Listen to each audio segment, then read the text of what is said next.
All right, it's Ron Goodall, FightHype.com. I'm here with Coach Chet, one of the strength and conditioning coaches for a very long time with Terence Bud Crawford. I got to ask, it's fourth division. I know that you've been working on his physique for years. What did it take to get him to successfully move up at 154 and fight arguably the toughest opponent at 154? I mean, Madrimov, he's got a lot of good attributes, strong guy, got a lot of good amateur experience. But as far as what did it take, we put in the same work we always do. Like Bud's got a mindset that doesn't come with a lot of other athletes. I've worked with a lot of professional athletes. The motivation is something he's had since he was a kid.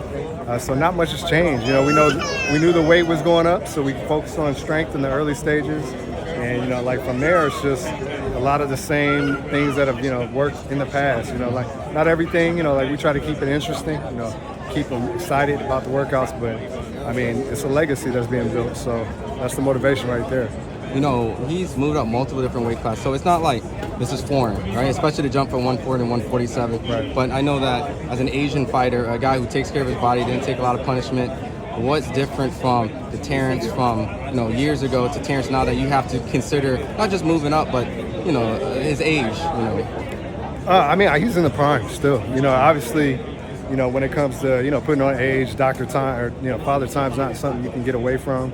But his IQ, his generalship, in the ring, I mean, it's as good as it's ever been. His strength because of the size. You saw at 147, he stopped everybody. Yeah. So 154, see a lot of the same coming. Naturally, that's close to his size. We don't have to struggle so much getting there. It's not easy getting to weight, even at 154. But at the same time, like to me, it's a little easier than 147. So he comes a little bit more comfortably. He's going to feel a little bit more relaxed. He'll go to work tomorrow night.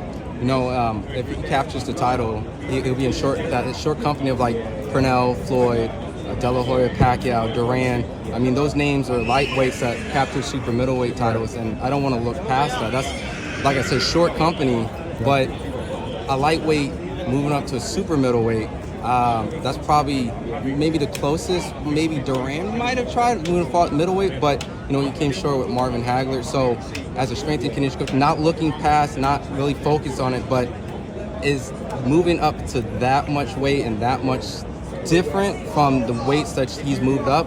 Like, is there a huge difference besides just packing on weight? I think you hit the nail on the head when you said, we're not looking past Madrimov. Right now, we've got tomorrow night to get through. So, like we get through tomorrow night, we can assess, where we go from there. I think when it's all said and done, he's going to be kind of like the Michael Jordan of boxing, but we'll assess that after. Like he retired after the Smith fight, he would have been considered one of the greatest. He's got nothing to prove, so that's something we'll assess as a team. His head coach, Bud will assess himself, how he's feeling, where he wants to go from there. But we've got nothing to prove. We're not looking past Madrimov, and right now we're focused on that.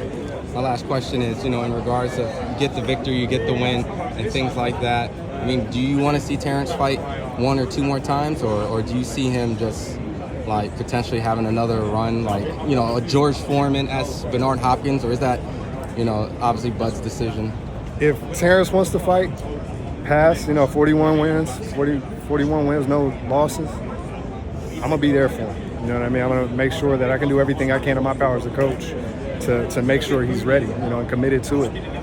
Other than that, if he's on the fence or not sure, again, like I said earlier, if he retires today, he's a first ballot Hall of Famer. He's got nothing to prove in my eyes.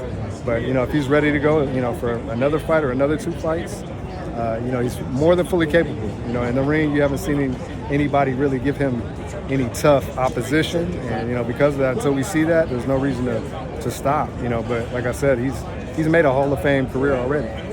Well, I know the camp's resilient. I heard your story and the adversities that you overcame. Essentially, he feels that because you overcame your adversity, he can do anything. So it's great having great people in his camp and seeing where his achievements at. And I know that Riyadh season. I mean, there's billboards and everything everywhere. So I know you're extremely proud. Where can they follow you at if they want to get a little bit more information or follow your journey? CoachChet.com or Instagram. I'm pretty active as Strength Condition Coach. If they follow Bud and look for Strength Condition Coach, they'll find him. I appreciate it. No doubt.